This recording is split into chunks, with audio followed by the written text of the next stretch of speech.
The lines between the physical world and the digital realm are blurring. Virtual reality promises immersive experiences, new forms of connection, and limitless possibilities. But is it a gateway to escape, a distraction from the true purpose of life? Or could it be a tool for spiritual growth, a new way to encounter the divine? Today, we explore the potential and the pitfalls of VR as Jesus and Satan clash over its ultimate purpose. Now they will talk about one of the important discussions. Is VR good or bad? And will it change our future in a good way or not?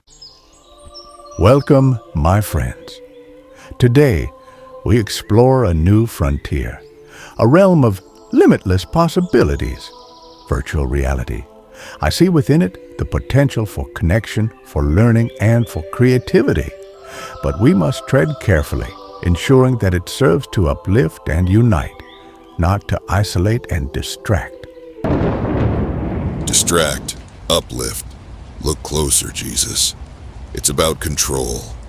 Control over experience, control over perception, control over your own little world. It's the perfect illusion of power, and power is what people truly crave. The true path lies not in escaping reality, but in embracing it, in finding God's presence in every moment, in every interaction. We are called to be present in the physical world, to serve others, to build meaningful relationships. Meaningful relationships. Look around you, Jesus. How many people are truly content with their meaningful relationships? VR offers connection without the mess, without the baggage, without the risk of heartbreak. It's a far more efficient way to satisfy the human need for connection. But it is through our struggles, through our imperfections, that we grow closer to God. It is through serving others, through loving our neighbors as ourselves, that we find true fulfillment. A virtual world cannot offer the same depth of connection, the same opportunity for selfless love. Selfless love? A quaint ideal, but let's be honest, it's rarely practiced. People are driven by self-interest, by the desire for pleasure and the avoidance of pain. VR simply provides a more direct route to those goals. Why endure the hardship of selfless love when you can design a reality that caters to your every whim? I see the potential for VR to be used for good, to educate, to heal, to connect people across distances. Imagine virtual classrooms where students can explore ancient civilizations, virtual therapies where patients can overcome phobias, virtual communities where isolated individuals can find companionship. And I see the potential for VR to exploit human weakness.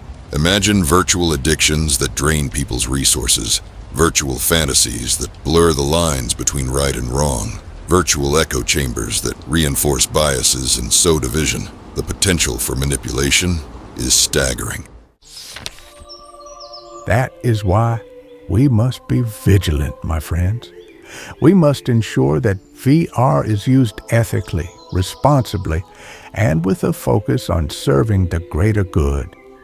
We must teach our children to discern truth from falsehood, to value real relationships over virtual ones, to use technology as a tool for connection, not isolation.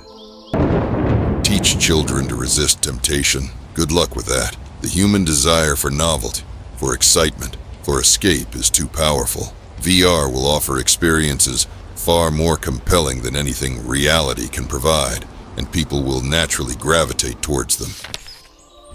I believe that VR can even be used as a tool for spiritual growth.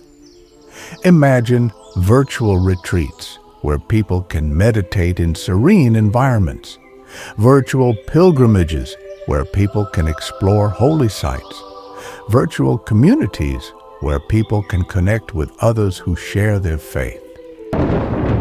virtual pilgrimage, a hollow imitation of the real thing, the sweat, the hardship, the shared journey with fellow pilgrims.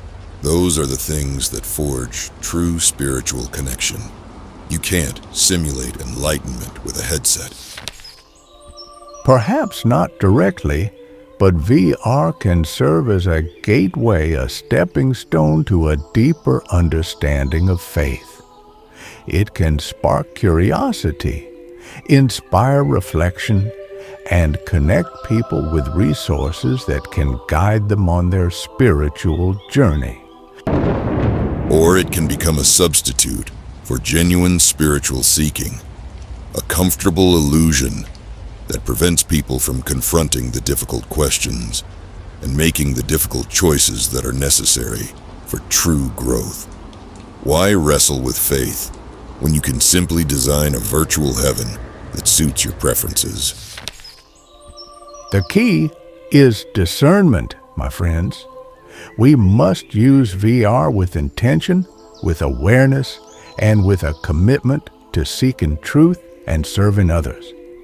We must never forget that the physical world is our primary reality, and that our relationships with God and with each other are paramount. Discernment is a luxury few can afford. The allure of VR is too strong, the escape too tempting.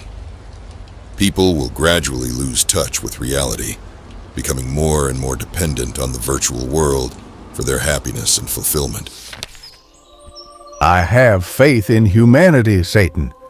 I believe that we have the capacity to use technology for good, to create a better world for ourselves and for future generations. But we must choose wisely, and we must always remember that our true purpose lies in loving God and loving our neighbors. Faith is a dangerous thing, Jesus. It blinds you to the true nature of the world, to the power of self-interest, to the inevitability of change. The future belongs to those who are willing to adapt, to innovate, to embrace the possibilities, however unsettling they may be. The greatest power lies in love, in compassion, in forgiveness. It is through these virtues that we can overcome the darkness and create a world filled with light.